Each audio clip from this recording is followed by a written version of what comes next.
குருமாவுக்கு பொடி வந்து கறி மசாலா பொடி 2 spoon, mutton masala 2 spoon.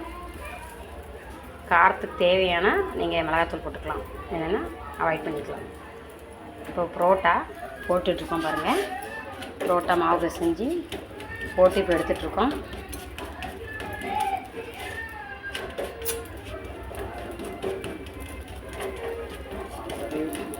Kurma ரெடியாக நொட்டம் வைக்கணும்.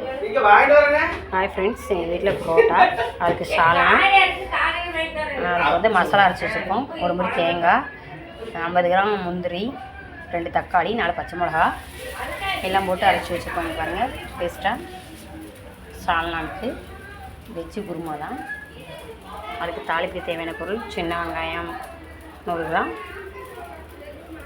மல்லி புதினா 1 கொத்து, தக்காளி 2, இஞ்சி பூண்டு பேஸ்ட்டு. தாளிப்புக்கு வந்து கடல் பாசி, சோம்பு, பட்டை, கிராம்பு. இப்போ குருமாவுக்கு ரெடி பண்ண போகிறோம்.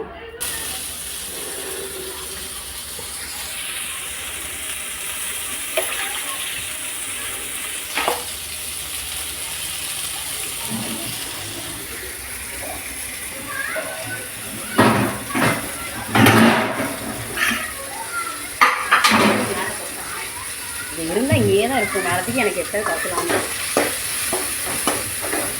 பார்த்துங்க, தக்காளி வதங்கிச்சு. இப்போ இஞ்சி பூண்டு பேஸ்ட்டு ஆட் பண்ணுவோம்.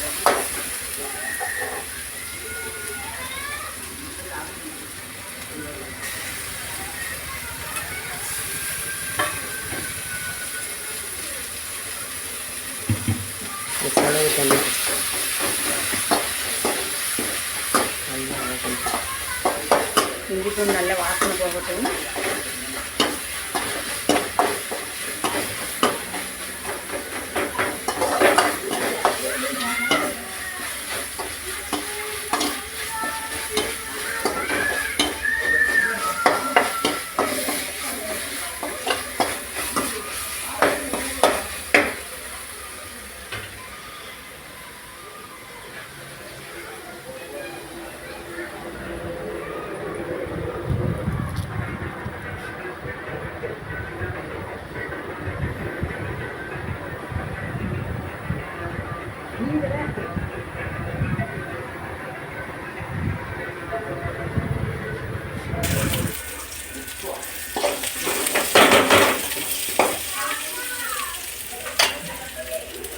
தக்காளி ஆட் பண்ணிட்டோம்.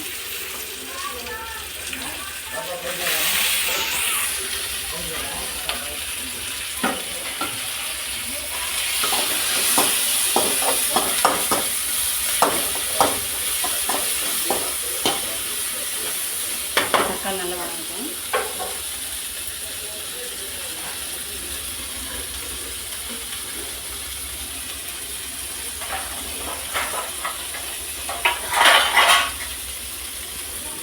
பாருங்கள், குருமா ரெடி, புரோட்டாவும் ரெடி. பாருங்கள் எவ்வளோ சாஃப்டாக இருக்குன்னு. இப்போ சாப்பிட்டு பார்த்து சொல்கிறேன், நல்லா டேஸ்ட்டாக இருக்குதான்னு. செம்ம டேஸ்ட், உப்பு காரம் எல்லாமே கரெக்டாக இருக்குது. நீங்களும் இந்த மாதிரி பண்ணி பாருங்கள், நல்லாயிருக்கும். ஆர்கே சேனல் டெய்லி மறக்காமல் லைக் பண்ணுங்கள், ஷேர் பண்ணுங்கள். எங்களோட வீடியோ பாருங்கள், உங்களுடைய கருத்துக்களை கமெண்ட் பாக்ஸில் போடுங்க. அப்போ சர்ப்ரைஸ் பண்ணுங்கள். பாய்.